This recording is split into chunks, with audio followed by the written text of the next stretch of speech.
Thank you, Mr. Speaker, sir. I wish to thank the honourable member for the question.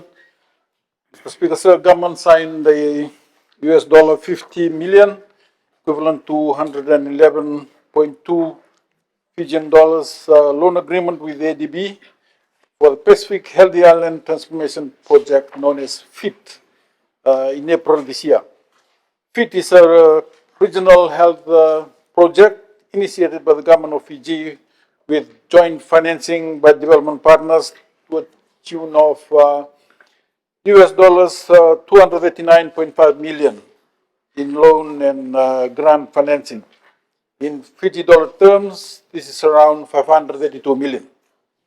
A total of US dollar 181.9 billion, or around 404.6 million, will be provided by Fiji towards the project, of which the World Bank will finance 93.5 US dollars in millions, 50 million US dollars from ADB, $30 million US from OPEC fund, and 8.4 million US from the pandemic fund. All this loan funding is on concessional term.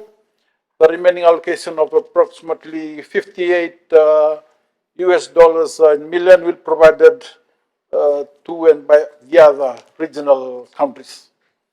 Mr. Speaker, sir, the PHIT project will support the transformation of Pacific health system into fit for purpose, primary health care oriented health system that promote health and deliver adequate preventative and curative services in the region through impacts on scale and greater efficiencies. The objective of the PHIT project is to increase access to quality health services within participating Pacific Island countries, which includes Fiji, Tonga, Kiribati, and Tuvalu, with a focus on non-communicable diseases, NCD management. So the project is expected to strengthen regional system to improve access to quality care and essential input for greater resilience of participating Pacific Island countries. It is expected to modernize Fiji's health system with emphasis on establishing networks of care for health promotion, early detection and management of diseases, including the construction of a new radiotherapy unit. And also it will strengthen stewardship, evidence-based decision-making, and regional learning for quality health system in the Pacific Island countries. As part of the project, we will construct and operate our first radiotherapy center in Suva, which will provide radiation therapy to treat cancer. We will also rehabilitate some of the buildings at CWM with modular technology to provide additional beds and better services. Telemedicine will be adopted in major health centers to improve service delivery, while we will also undertake major investments in skills development for the overall health sector. Mr. Speaker, sir, as part of the project, 17 primary healthcare facilities across the 4 divisions will be upgraded to provide climate resilient and digitally enable essential care, telehealth access, and integrated support across rural, urban, and maritime communities. These centers include Naili Lili in Rewa, Bua, Tukavesi in the Konrove, Bunitongloa in Ra, Nukuilau in Navosa, Balibuto in Ba, Nasele in Kandabu, Wadale and Kabala in Kandabu, Kambara in Lakemba, in Lau, Nafil,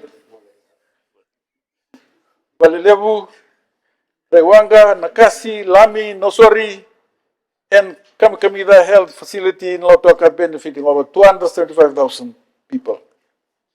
Mr. Speaker, sir, this is a significant investment by the government to improve our health system and will complement the work led by the Australian government on the CWM master planning and relocation. In addition, government has identified valuable ground as the new site for the hospital, and following the master planning exercise, government will work with development partners on financing the new hospital. Mr. Speaker, sir, the Honorable Prime Minister launched the PHIT regional project on Thursday, 23rd of April, with the support of our participating regional countries and development partners. We are now working on the procurement of technical activities for civil works, the recruitment of the relevant consultancies, and following this, the implementation will begin. The Ministry of Finance will be the leading implementation agency in strong partnership with the Ministry of Health and Medical Services. The PHIT project will be implemented for a 5-year term until August 2031. Currently, a governance and regional steering committee has been established with the South Pacific Commission as the secretariat. This is to provide an implementation plan and also provide the highest regional governance and oversight. Thank you, Mr. Speaker, sir. I thank the Honorable Minister for Finance.